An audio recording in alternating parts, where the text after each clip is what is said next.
Hello and welcome back to the Gerald series. Today we're building out a nice web UI like this where we can talk to Gerald. Huge upgrade on the N8N chat. Stick with me throughout because we'll be using Claude. I'll show you how to locally host this on your Mac, and soon we'll move on to moving it into a Docker container. In our last video we set up Gerald code, but today we're going to be setting up a nice sexy web UI so we can actually interact with Gerald, because to be totally honest, this chat function here is not intuitive or not very fun. So today we're going to be doing some nice vibe coding, so in Gerald main. So we're going to be changing this all here from a chat message. So before we get onto vibe coding, we're going to need to make a few changes to our flow, mainly in this node here. We can go ahead and delete that now. And then we're going to come to the add, and now we're going to do a webhook call. And we're going to change this to a post. And you'll notice we do have a test URL and a production URL. When we use Claude in a minute, we are using the Claude free plan, so don't worry, this is completely free to do. We're going to just make sure that it gives this production URL here. So inside of this webhook node, make sure you change it to streaming, because we want to return our real-time data. So that way when it goes through Claude code, we see all the outputs as they come through. So it's not just one output. So I'm going to keep that as post. I'm just going to go ahead and republish that. Now I fully expect this to fail on its first attempt, because the values that we have in Gerald code here, such as chat input, won't work. In Postgres memory, session ID won't work. There's going to be loads of variables that are just going to break, but we're going to come back to that. We're going to go and have fun with Claude now. Unfortunately, I am going to do vibe coding because I haven't got the time with having a newborn to sit here and program my own web UI as much as I would love to do that. Now, I have written out this mega prompt, so if I can open this up a little bit more, this quite a bit of text about everything that I want Gerald to be able to generate. You can see it's actually, and the more I zoom in, the smaller it gets. If I zoom out, brilliant, how intuitive.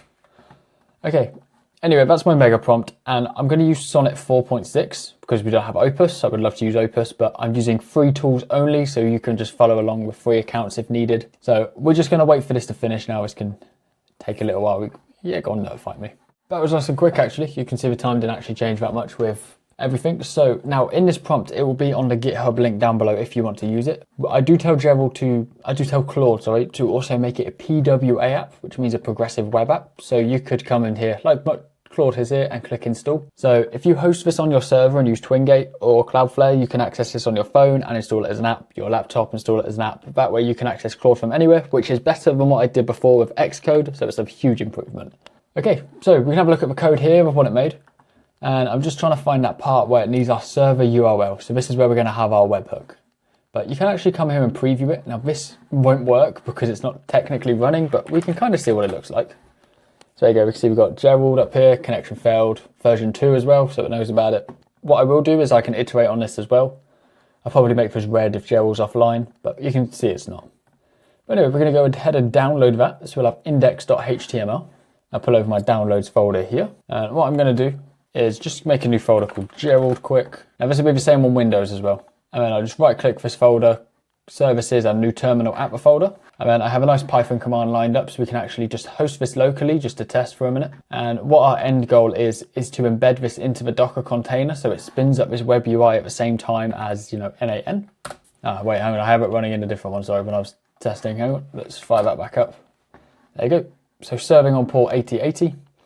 So this time, because I'm serving it on my Mac, I'm just going to localhost 8080 and you'll see our actual Gerald web UI running already. It's kind of got like a mobile feel right now. Let's say hello and this will fail. What we need to do to get this working, back in Finder, this index.html, you need to open it in an IDE such as Visual Studio Code, whatever you like.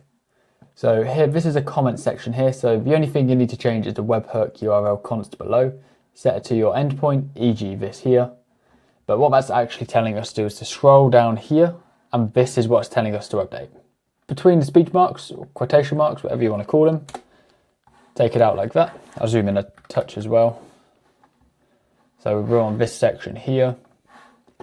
And then up on N8N, you'll notice I have a lot of failures at the moment because I've been doing a lot of testing here. In our webhook, you want to grab the production URL and click it for copied and just make sure we're published. If you're not published yet, just make sure you're using the test URL and clicking the start button. But I'm going to do production, just go straight for it. Then just paste that in there. And now since I'm running this on my Mac currently, just for testing, now you could use this on the server, so you could use localhost, but I need to put the IP address in there and then save the index there.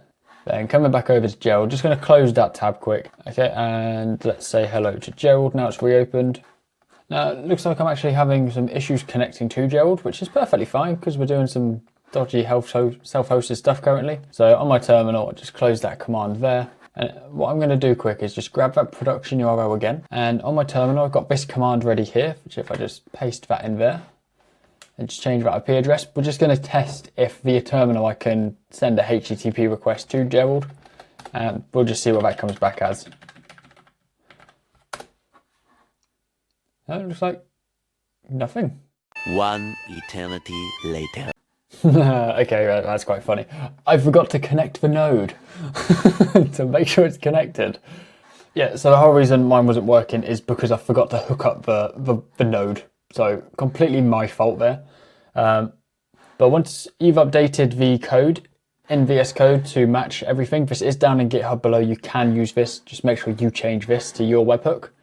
I did just restart the service to apply them changes a bit more efficiently, and that seemed to work. But again, all commands will be in the description below as well, as always. So let's have a look at our execution that went through. So on Gerald, I can say hi here, and you see it's actually giving us an error.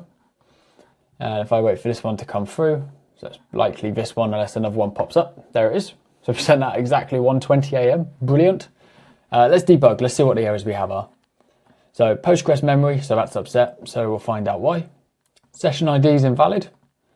So we're going to now define that below. I'm going to come across to mapping, and we're going to set this key to session ID down here. So you'll see that's now changed to like Gerald UI because we're not using the chat input. And then let's republish that. Let's just message Gerald again. There we go. So now we have even more errors, which is a good thing. We're working through these. So this one we know is in Gerald.